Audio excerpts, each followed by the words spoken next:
창세기 38장 말씀 나누겠습니다. 38장은 유다와 다말의 사건으로 잘 알려져 있습니다.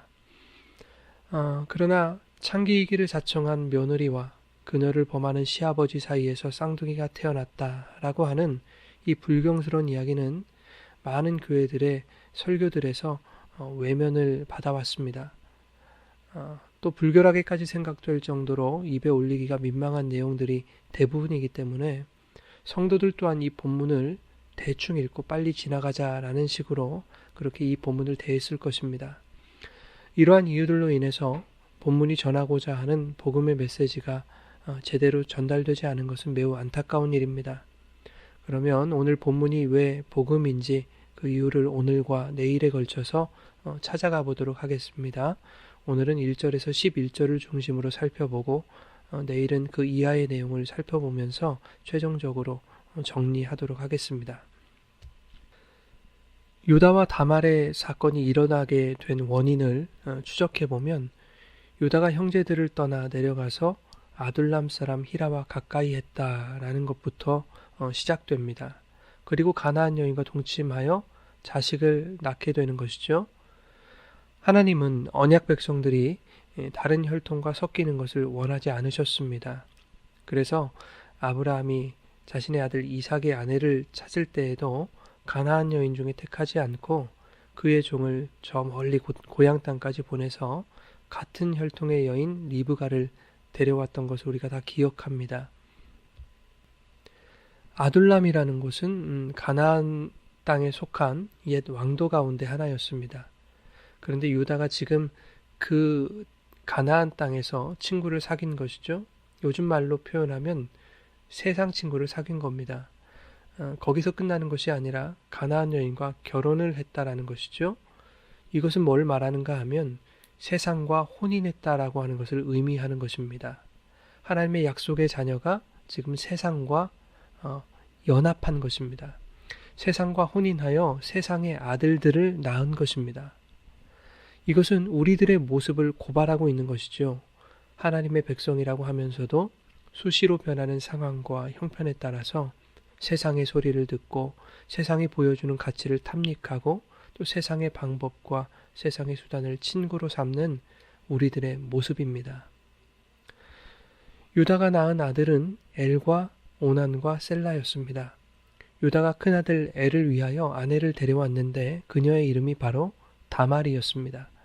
그런데 뜬금없이 성경은 유다의 장자 엘이 여호와가 보시기에 악함으로 여호와께서 그를 죽이셨다 이렇게 말씀합니다. 그가 딱히 무슨 죄를 지었다라고 하는 설명도 없습니다. 이것은 과연 무슨 의미일까요?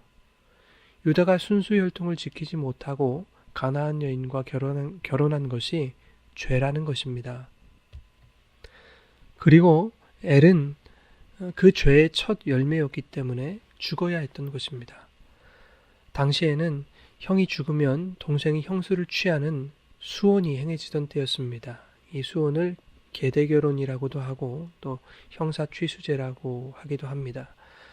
대를 잇는 것이 중요했던 시절인지라 형사취수는 당연한 것으로 여겨졌습니다. 그런데 둘째 오난이 형수에게 들어갔지만 씨를 주지는 않았습니다. 성경은 그 씨가 자기 것이 되지 않을 줄 알았다 이렇게 말하는데 더 정확히 말하자면 자식을 낳게 되면 그것이 내 자식이 되는 것이 아니라 형의 자식이 되는 것 아닙니까? 형의 대를 잇게 되는 것이므로 재산 분배에서도 큰 영향이 있었기 때문에 의도적으로 씨를 주지 않았던 것입니다. 하나님은 그 또한 악하게 보시고 오난을 죽이셨습니다. 이것은 죄가 낳은 아들이 생산하는 것은 욕심과 탐욕뿐이고 그 결과는 사망이다라는 것을 말해주는 것입니다.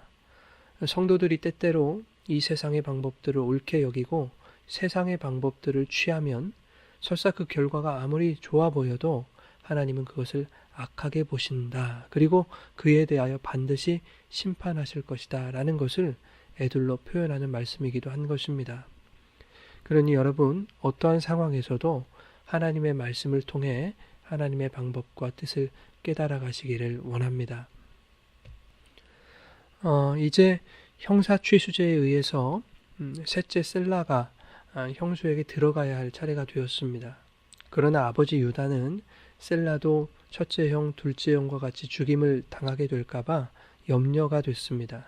그래서 유다는 다말에게 셀라가 장성할 때까지 기다려라 라는 구실을 삼아서 그녀를 친정에 가 있도록 그렇게 권유합니다. 내일 살펴보겠지만 결과적으로 셀라도 형수에게서 후손을 보지 못합니다. 다말은 엘과 오난과 셀라에게서 아들을 낳은 것이 아니라 유다에게서 아들을 낳게 되었죠. 그 아들의 이름은 베레스였습니다.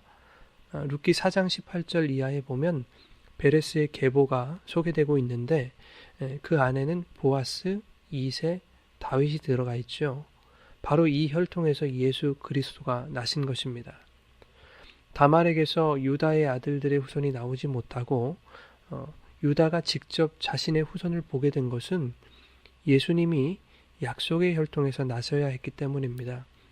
그래서 하나님은 우리들이 생각하기에 부정하고 불결하다고 생각하는 유다가 다말을 범하는 방법을 통해서 언약의 후손을 남겨가신 것입니다. 그런데 꼭 그런 방법밖에 없었을까라는 의구심도 들지요. 유다가 다시 자기 민족 여인과 결혼해서 자식을 낳으면 되는 거 아닌가? 혹은 유다가 후손을 보았다지만 베레스를 낳은 다말은 가나안 이방 여인 아니었던가? 어차피 순수혈통 깨진 거 아닌가? 이런 의구심이 들지 않습니까? 이러한 물음표를 가지고 38장을 더 깊이 묵상해 보시기 바랍니다. 묵상을 통해서 예수 그리스도의 구속의 은총을 깨닫는 그런 은혜가 임하기를 원합니다. 이것은 내일 좀 더 깊이 살펴보도록 하겠습니다.